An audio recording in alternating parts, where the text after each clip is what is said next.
Alright guys, we're doing toreando this week, okay? So, toreando pass, obviously we're trying to get around the legs. If you want to get around the legs and pass, okay? We'll do 3 different variants. We'll do like one where we walk the legs away and pass. We'll do one where we go to knee on belly, here. And we'll do one where we kind of spin to north-south.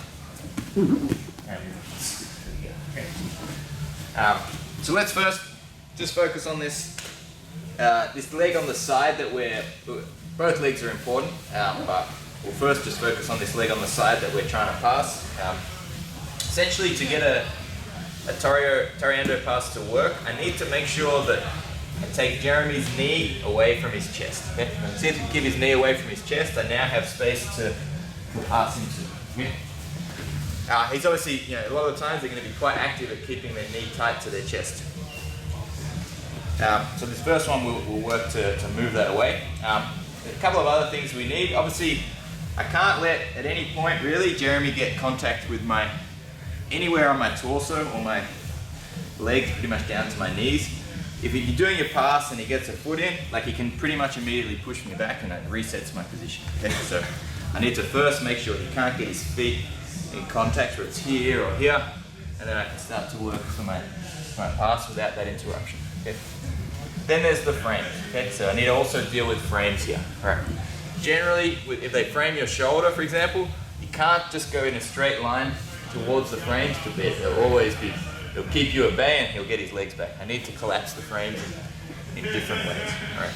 So, first one, we'll focus on this leg first. Step, keep your distance enough that he can't trap your outside leg. So try to trap that leg.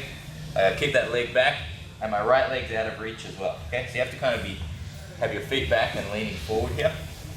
I'm going to walk past the leg enough that I actually can push to open this leg. So if you keep your knee tight, Jeremy, here, his leg's going to overpower my hand.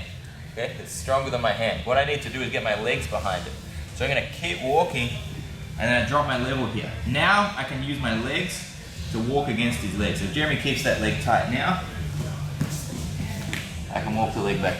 Okay?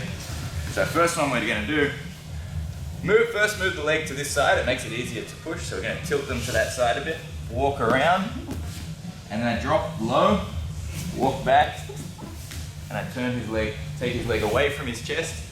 And then I turn his hips this way so that I can pass behind him. And now there's a big gap to pass into, okay?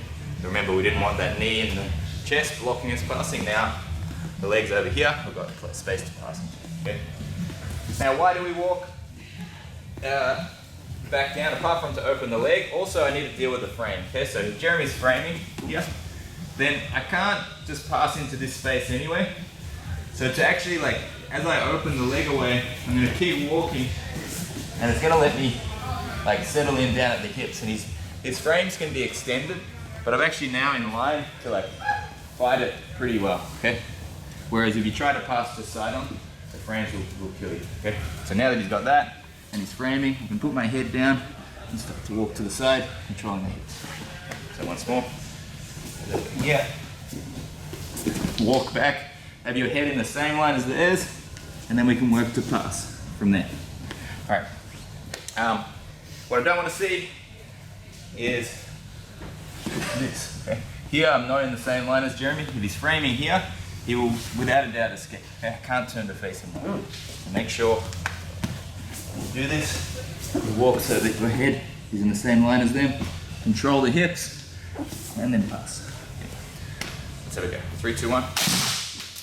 We talked about the bottom leg. Now we talk about this far leg, which is maybe even more annoying than the inside leg.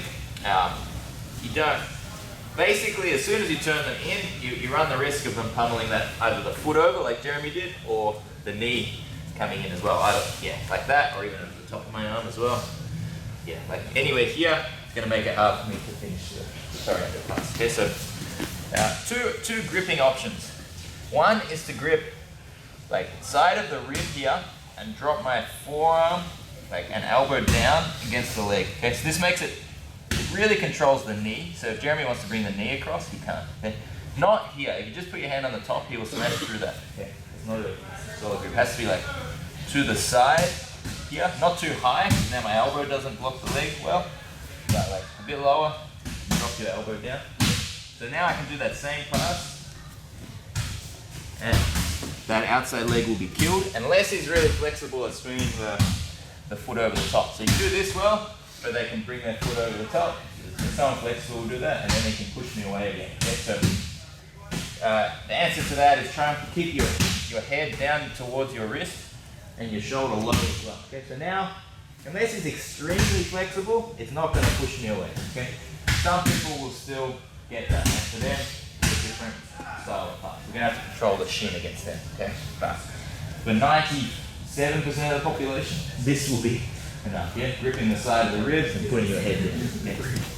So we're here, walk to the side, open the leg, and turn from that. Okay.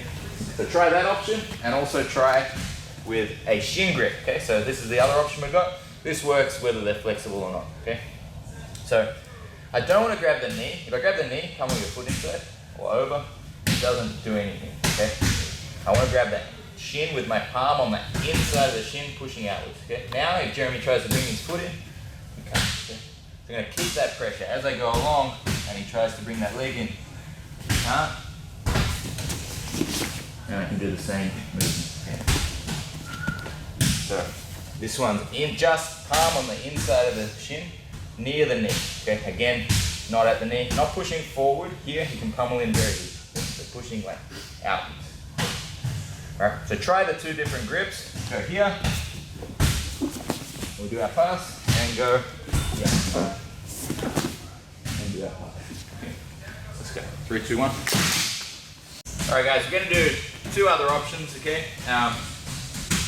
One's going to be to knee on belly, and one's going to north-south, okay? So, sometimes you go for the pass, maybe Jeremy's a little more square and flat on his back. This might be a scenario. Sometimes from there, it's hard to open the knee as well, but you can bring your knee underneath, like towards the end of the knee, and then flare your knee out. I usually like to, like when I go knee on belly, I like to like hook the hip. It keeps Jeremy turned away. So as he tries to face me here, I can be using this hook to kind of like work against that. Just for a little bit of control until I get my upper body control. And we can either drop down or go towards mount. Alright, so you can go to here, Jeremy's blocking, but he's a little more square. Okay. If you got the room to, open it up and get your knee on belly. Start working here. Get your control and upgrading your position. So that's one option to practice. The other one is going to be going to north-south. Okay? Here we're going to do in 2 steps. So the fastest way possible. I'm going to go right leg, across, so cross step, right leg, left leg. Okay? Not like that. Okay? Takes too long. There you go. Alright, and this one usually you use the shins, okay? So you're going to be on the shins here, both hands, step across and around. The more you can, like I don't want to be too far back because my steps will be too far to step, okay? So you kind of want to like push their knees towards their chest, but shins outwards for this one, okay? I can come a little closer, and it's harder for Jeremy to like catch me with his legs here. Alright, from here, we're going to step across, and then really, what I've got to do is beat the frames and the legs. So usually Jeremy's going to have his frames here. Okay. Where you want to end up, I'll talk about the arm frames first. So where you want to end up is pretty much with his arm frames vertical. Okay. When it's vertical, if I start driving forward, it will collapse his frames. So I'm basically just take your legs down. Yeah. If I start going like, just watch your wrists too. But if I start going like this, he will lose his frames. Okay. So go again. So frame against my shoulders. Try and keep it. If I do that, I beat his frames and I get chest or belly to chest connection. Okay? If I go too far this way and his frames are like this, now if I go forward, I don't necessarily collapse the frames. Okay? So from here it's not so good always, but if I can land where his hands are pretty much vertical, bring my chest forward, that will collapse the arm frames. Okay? You pretty much only need to push one leg away to get the legs far enough away to get like your connection here. So Jeremy will have his legs up. You can have different grips, usually because you're already on the shin. Like for example, then I was using my right leg. If I just keep your knees to your chest, don't worry about your arms now. If I just push that away, it's very hard for him to keep. See how close that gap where his legs were. Okay. Whereas if I got nothing, I land on the legs, I'm still going to struggle to pass. Okay. So it can be like this. Sometimes, you know, you'll get like your V-shaped grip and push their leg away. That's fine too. So in reality, you get to north-south and you have this like battle to try and push their legs away. Okay. So often, in reality, we get to here and I'm trying to like do this as I sprawl forward. Okay.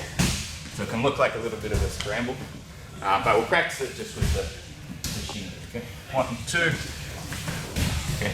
Jeremy will frame. Okay. So got that, or knee on belly.